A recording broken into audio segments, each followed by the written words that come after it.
Hi everyone, welcome and welcome back to our channel R2S news and updates. मेरा नाम हिमलता और मैं नबीना। So guys, कैसे हैं आप सब लोग? आई होप कि आप सब बहुत ही अच्छे होंगे।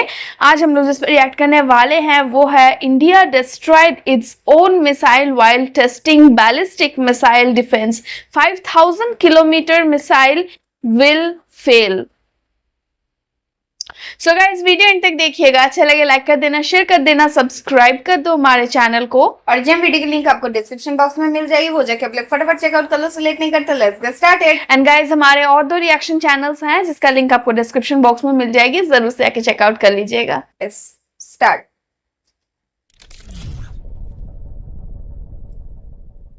नमस्कार and welcome you all to study IQ। मैं हूं प्रशांत धवन। नाउ कल आप सबको याद होगा ये न्यूज़ बहुत ज़रा सर्कुलेट हो रही थी कि ओडिशा का जो बालासोर डिस्ट्रिक्ट है वहां पर 3.5 किलोमीटर के डिस्टेंस पे जो भी गांव है जहां पर करीब 10 से लेकर 20,000 लोगों की आबादी थी, सबको सरकार ने इवैक्यूएट करा दिया कुछ समय के लिए। सरकार ने कहा कि देश के लिए, देश की रक्षा के लिए एक इम्पॉर्टेंट टेस्ट करना है DRDO को। आप कुछ समय के लिए यहाँ पे हट जाइए, बाद में वापस आ जाइएगा, क्योंकि ये टेस्ट इस प्रकार का था कि कुछ मलबा या फिर कोई मिसाइल का टुकड़ा अगर नीचे गिर जाता तो इनोसेंट लोग भी घायल हो सकते थे। तो सरकार ने पहली बात तो इंश्योर किया कि कोई भी सिविलियन कैजुअलिटी यहाँ पर ना हो। और इस टॉपिक पर वैसे मैंने एक शॉर्ट वीडियो भी करी थी अपलोड, यहाँ पे आप देख पाओगे। आज कुछ बड़ा करने जा रहा है DRDO, क्योंकि जैसी ये न्यूज़ सामने आई कि 20,000 लोगों को इवैक्यूएट किया जा रहा है, लोगों ने एंटिसिपेट कर दिया कि ये कोई आम टेस्ट नहीं है। ये ऐसा नहीं है कि कोई मिसाइल बस हम कहीं पे दाग देंगे। डेफिनेटली इंडिया कुछ अनयूजुअल टेस्ट करने वाला है। और यहाँ पे इन दी एंड बात सच साबित हुई। इंडिया ने फेज 2 टेस्ट किया है अपने बैलिस्टिक डिफेंस सिस्टम का। मतलब कि यहाँ पर हुआ क्या है कि इंडिया ने एक मिसाइल आप कह लीजिए या फिर एक टारगेट लॉन्च किया जो बिल्कुल एक बैलिस्टिक मिसाइल की तरह एक्ट कर रहा था। ना बैलिस्टिक मिसाइल आपको पता होगा इसके हिट करने का तरीका क्या होता है कि बैलिस्टिक मिसाइल पहले आसमान में बहुत ऊपर चला जाता है, कई किलोमीटर ऊपर, और उसके बाद सीधा नीचे धरती की तरफ अपने टारगेट की तरफ बढ़ना स्टार्ट कर देता है। तो इंडिया ने सेम सिनेरियो यहां पर क्रिएट किया। ना आप इमेजिन करके देखो कि अगर मान लो ये जो मिसाइल जो वापस हमारी धरती की तरफ ही आ रहा था, अगर इस टेस्ट के दौरान ये चूक जाता तो ऑब्वियसली नीचे जो लोग हैं ये खतरे में आ सकते थे। पहला काम तो ये किया इवैक्यूएशन। उसके बाद जो फेज 2 है हमारे बैलिस्टिक डिफेंस सिस्टम का, इसके अंडर इस टारगेट को हवा में ही डिस्ट्रॉय कर दिया गया। और आपको कोई वीडियो, कोई क्लिप दिखेगी नहीं जहां पे जो ये टारगेट है इसे हमारा ballistic missile defence system destroy कर रहा है, क्योंकि ये आसमान में बहुत ऊपर हुआ है, कई किलोमीटर ऊपर हुआ है। और भारत ये सब करके कोशिश ये कर रहा है कि कल को हमारा दुश्मन मान लो एक 5,000 किलोमीटर क्लास का मिसाइल दागता है भारत की तरफ। मान लो चाइना करता है, चाइना बीजिंग या फिर किसी और शहर की तरफ से एक मिसाइल लॉन्च करता है 5,000 किलोमीटर की रेंज वाला, तो उस मिसाइल को आसमान में ही डिस्ट्रॉय करने की जो एबिलिटी है ये हम लोग डेवलप कर रहे हैं एक बैलिस्टिक मिसाइल डिफेंस सिस्टम से। और मैं आपको ये बता दूं, भारत अभी बस टेस्टिंग स्टेज पे है। भारत अब तक अनफॉर्चुनेटली मुझको बोलना पड़ेगा, एक बैलिस्टिक मिसाइल सिस्टम इंडक्ट नहीं कर पाया है। ये अभी तक कमीशन हुआ नहीं है, टेस्टिंग स्टेज पे ही है। जबकि चाइना के पास खुद का बैलिस्टिक मिसाइल सिस्टम है, रशिया के पास है, USA के पास है, इवन इजराइल के पास भी है। कुछ यूरोपियन कंट्रीज भी क्लेम करती है कि उनके पास है, हालांकि मैं उनका कंफर्म कर नहीं सकता क्योंकि मैंने कुछ डॉक्यूमेंट्स, कुछ एविडेंस अभी तक देखा नहीं है। बट इन 4 कंट्रीज के पास तो खुद का मिसाइल डिफेंस सिस्टम है, बैलिस्टिक मिसाइल डिफेंस सिस्टम है। इंडिया अभी भी इसको डेवलप कर रहा है ना। मुझे पता है यहाँ पे आप लोग सवाल पूछोगे, मिसाइल डिफेंस सिस्टम हमने S-400 रशिया से ले तो लिया है, तो वो तो सारी प्रॉब्लम्स का सोल्यूशन है, तो हमें ये सब डेवलप करने की क्या आवश्यकता है? समझाता हूं आपको, बहुत डिटेल में समझाता हूं। आई एम श्योर आपने आकाश मिसाइल डिफेंस सिस्टम के बारे में बहुत बार सुना होगा ना। ये जो मिसाइल डिफेंस सिस्टम है इसकी रेंज रफली आप मान के चलीजिए 30 किलोमीटर के आसपास है। ये आप कह लो इंडिया का लास्ट लाइन ऑफ डिफेंस है। मान लो चाइना ने इंडिया की तरफ एक मिसाइल दाग दिया, सबसे पहले हमारी कोशिश होनी चाहिए कि जो हमारी बैलिस्टिक मिसाइल डिफेंस सिस्टम की शील्ड है वही इसको डिस्ट्रॉय कर दे, जो भी तैयार हुई नहीं है, जिसको हम टेस्ट कर रहे हैं। मगर मान लो जब वो तैयार हो जाएगी तो that will be India's first line of defence.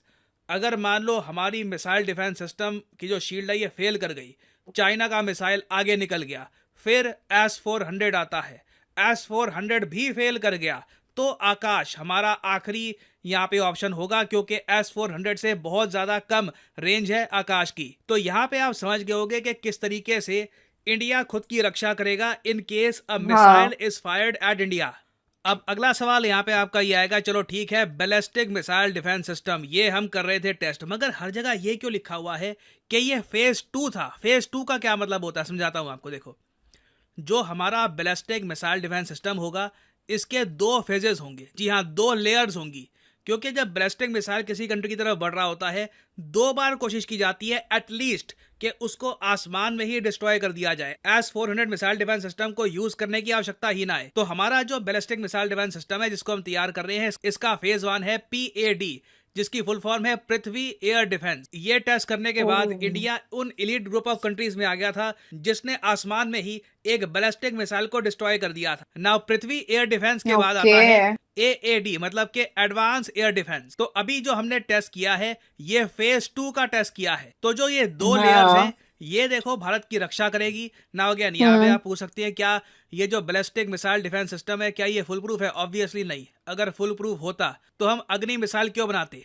अग्नि मिसाइल हमने डेवलप किया है, मगर चाइना के पास उनका बैलिस्टिक मिसाइल डिफेंस सिस्टम है। एक बार को हम कह सकते हैं कि अग्नि 5 से या फिर कल को अग्नि 6 से या फिर किसी और मिसाइल से हम चाइना के किसी भी हिस्से को हिट कर सकते हैं। चाइना कहेगा कि हमारे पास तो बैलिस्टिक मिसाइल डिफेंस सिस्टम है, बट क्या ये missile defence system full proof होता है? ऑब्वियसली नहीं। हमने हाल ही में देखा कि इवन इजराइल का भी जो मिसाइल डिफेंस सिस्टम है कभी ना कभी फेल कर जाता है। It is bound to happen. Human beings ने इनको बनाया है, ये बिल्कुल इनविंसिबल है नहीं। अपनी तरफ से हम कोशिश कर सकते हैं ऐसे सिस्टम्स बनाने की, बट इन दी एंड कोई भी चीज 100% सक्सेसफुल नहीं होने वाली। तो अभी जो टेस्ट हुआ है फेज 2 का, इसमें जो हमारे ऑब्जेक्टिव्स थे ये हमने चेक कर लिए हैं। Complete network centric warfare weapon system, जिसमें हमारा LR सेंसर आता है, low latency communication system, advance interceptor missiles, ये सब हमने टेस्ट किए हैं and the test was successful.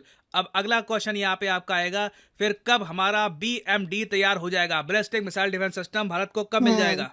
Time लगेगा अभी, मोस्ट प्रोबेबली ऐसे 3-4 और टेस्ट हम करेंगे। हम इंश्योर करेंगे कि हमारा missile defence system international standards को मीट करता हो, उसके बाद ही इसे डिप्लॉय किया जाएगा। और इंटरेस्टिंग बात मैं आपको बताऊं, कारगिल वॉर जब हुई थी ना 1999 में, उसके बाद इंडिया ने इजराइल से बात करी थी कि इजराइल आपके पास बैलिस्टिक मिसाइल डिफेंस सिस्टम है एरो 2 के नाम से। उस वक्त उनके पास एरो 3 नहीं आया था, एरो 2 था उस वक्त। तो इंडिया ने कहा कि आप ये हमको सेल कर दो। इजराइल तैयार हो गया, मगर यूएसए ने लास्ट मोमेंट पर डील कैंसिल करवा दी। यूएसए ने वीटो कर दिया कि नहीं, ऐसा क्यों? इंडिया को बैलिस्टिक मिसाइल डिफेंस सिस्टम नहीं बेचना। उसके बाद ही हमने ये लंबी जर्नी स्टार्ट करी और आज 2024 तक हम यहाँ पे आ चुके हैं। लंबा रास्ता तय करना पड़ा। इनडायरेक्टली यूएसए को थैंक यू बोलना पड़ेगा। थैंक यू हमारे लिए मुश्किलें क्रिएट करने के लिए, ताकि हम सेल्फ रिलायंट बन पाए। आज के समय हम किसी पे निर्भर नहीं है, ये हमारी खुद की टेक्नोलॉजी है। आपको बता दूं, आज की दुनिया में जहां पर कई देश हैं जिनकी बॉर्डर्स की कोई रिस्पेक्ट नहीं है, अंधाधुंध वहां पे मिसाइल गिरे जा रहे हैं, आप भारत में चैन की नींद सोएंगे, क्योंकि हमारी आर्म फोर्सेस इंश्योर करती हैं कि India remains a safe country. तो इसे बिल्कुल भी अंडर एस्टिमेट मत करिएगा। बहुत ही ज्यादा स्पेशल अकॉम्प्लिशमेंट है ये, और आने वाले समय में आप देखोगे हमारा BMD और डेवलप होगा। और फाइनली आप लोगों से मैं यहाँ पे क्वेश्चन पूछूंगा कि एक टाइफून है जिसने हाल ही में बहुत डिस्ट्रक्शन कॉज करी है चाइना में, फिलीपींस में और ताइवान में। आपको बताना है कि इस टाइफून का नाम क्या है। ये है यहाँ पे आपकी ऑप्शंस, ग्यामे, बोरा, सिरेन या फिर बायलू। बहुत ज्यादा न्यूज में ये आज के समय। कमेंट सेक्शन में करिए आंसर। जो लोग सही आंसर देंगे उनकी कमेंट को मैं हार्ट दे दूंगा, ताकि बाकी लोग समझ पाए कि सही आंसर क्या है। और हाँ, यहाँ पर मैं ये भी सो गाइस, पहली बात तो ये बोलूंगी कि इवैक्यूएट करके जो किया, मतलब पहले जो लोगों को निकाल दिया गया, सो आप लोग चले जाओ, मतलब बोला गया कि आप फॉर सेफ्टी रीजंस। ऑब्वियसली ये बहुत अच्छा चीज है कि ये हमें, मतलब ये करना चाहिए। रिसेंटली देखना, रशिया सॉरी चाइना का एक मिसाइल गया, जाके ऊपर जाके तो खुद ही टूटने लगा। तो वो चीज, वो टॉक्सिक जो गैस था वो जाके अपने कॉमन पीपल के ऊपर गिरा। को भी हार्म हुआ और लोगों को भी वही चीज हुआ। तो मुझे लगता है कि ये बात जो इवैक्यूएट करना जो किया गया है वो बहुत अच्छा है। ये 1 पॉइंट है। सेकंड पॉइंट मैं बोलूंगी कि जो इजराइल के बारे में बताया गया ना कि इजराइल ने मतलब इसराइल के लोग ऑब्वियसली बहुत डिफेंस में स्ट्रांग है इसराइल। हाँ। तो फिर भी हम लोग ह्यूमंस है, हमारे जो हम लोग जो तैयार करते हैं उसमें भी थोड़ा बहुत प्रॉब्लम डिफेक्ट, हाँ, प्रॉब्लम तो हो ही जाती है। एग्जैक्टली 100% कंफर्म हम लोग कर नहीं सकते। सो जब मतलब उसी से तो हम लोग को पता चलता है ना कि हाँ, इसको फिर और भी कैसे ठीक इजराइल करना में है। तो मतलब उन लोग का अंडरग्राउंड जो रहता है ना वो हमेशा ही रहता है कि मतलब ऑफिस के नीचे, दुकानों के नीचे, घर के नीचे हमेशा ही वो लोग अंडरग्राउंड बना ही रह हाँ हाँ हाँ बना हाँ के हाँ रहते हाँ। हैं। सो ये बहुत अच्छी बात है कि मतलब कुछ भी प्रॉब्लम हो, अटैक हो गया लोगों के ऊपर, इतना सारे मतलब मिसाइल गिरा दिए इसराइल में, फिर भी मतलब जो बोलो सेफ्टी पर्पस के लिए वो जो अंडरग्राउंड अंडरग्राउंड में अपना, हाँ, बना के रखे हैं, तो उस टनल पे आप लोग घुस सकते हो। हाँ, 2 पॉइंट है, हम लोग कभी भी भरोसा नहीं कर सकते। एग्जैक्टली। एक मतलब मिसाइल जो भी हो ह्यूमन मेड है तो ऑब्वियसली थोड़ा बहुत प्रॉब्लम रहेगा। हाँ। और तीसरी पॉइंट मैं बोलूंगी कि मतलब यूएस का प्रॉब्लम क्या है ना, वो चाहते कि मैं हमेशा सुपर पावर बन के रहूं, जो मेरा साथ मेरा मेरा मतलब मतलब फुट के नीचे रहते हैं, जुत्ती के नीचे जो बोलते हैं ना, कि मतलब उनको मैं दोस्त बोलूंगा लेकिन वो दोस्त नहीं बनाते हैं, दोस्ती के कभी नहीं निभाते हैं। उन लोग के साथ बोलेंगे कि हम लोग ये हमारे दोस्त है, मैं तुमको सपोर्ट करूंगा लेकिन तुमको हमारे मुट्ठी के अंदर होना होगा। सुनो, मैं एक बात बोलती, मतलब यूएस का यही, इन लोगों का यही thinking नो, है। यूएस का नहीं, तुम कोई भी कंट्री अगर तुम बोलना चाहो ना, तो अगर सबसे टॉप पावर में कोई रहता है तो वही सोचेगा कि उसके नीचे ही सब रहे। एंड वो उसको अभी सोचा ना कि कोई, अगर सोचो कि टॉप में कोई है तो सब लोग उसके पास ही ना जाएंगे हेल्प मांगने।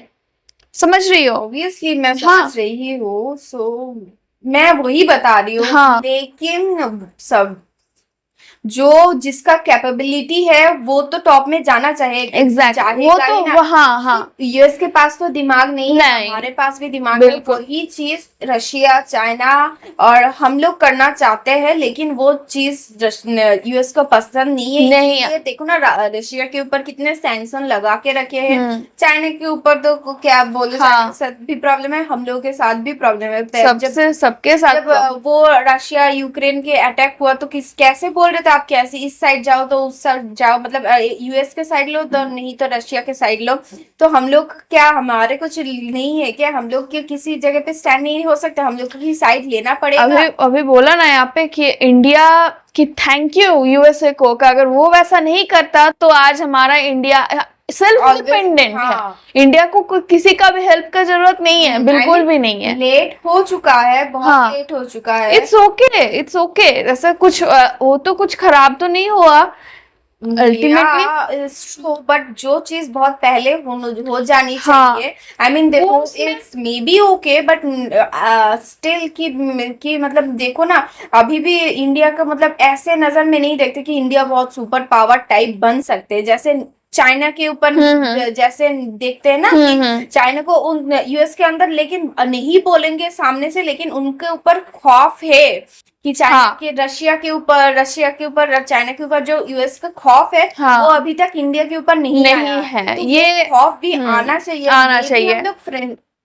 जितना भी तुम्हारे जैसे ही हम लोग दिखाते हैं तुम्हारे फ्रेंड है, मे बी हम लोग फ्रेंडशिप इतना दिन नहीं भी रखेंगे, लेकिन तुम्हारे जैसा वही हम लोग दिखा के रखते, ऊपर ऊपर से हम लोग फ्रेंड है। बट वो लोग उसी चीज को क्या करते हैं, वो लोग अभी तक इंडिया उतना स्ट्रांग नहीं हुआ है ना, तो वो लोग ऊपर से प्रेशर करने लगते हैं इंडिया पे। वो चीज तो आप रशिया के ऊपर नहीं कर पाए, जितने भी सैंक्शन लगाए, जितने भी कोशिश किए, लेकिन अब तो कामयाब नहीं है। और चाइना के ऊपर तो वो लोग कुछ भी नहीं कर सकते हैं, नहीं है ना। यही तो प्रॉब्लम हो चुका है कि मतलब हम लोग को ज्यादा जल्दी स्ट्रांग होना पड़ेगा। मे बी हम लोग अटैक नहीं करेंगे, पहले से कभी नहीं अटैक करेंगे, बिल्कुल भी नहीं अटैक करने जाएंगे, लेकिन आपको वो ये सारे चीज बना के रखनी चाहिए, क्योंकि एक दिखाने के भी लिए जी कि हाँ हमारे पास ये है। मैं एक न्यूज देख रही थी, इंग्लिश न्यूज चैनल है, चैनल का नाम मुझे पता नहीं है, लेकिन वहां पे वो लोग डिस्कस कर रहे थे कि आज इंडिया के बारे में बात करते हैं कि इंडिया को क्यों इतने सारे मिसाइल्स, इतने सारे डिफेंस सिस्टम क्यों चाहिए?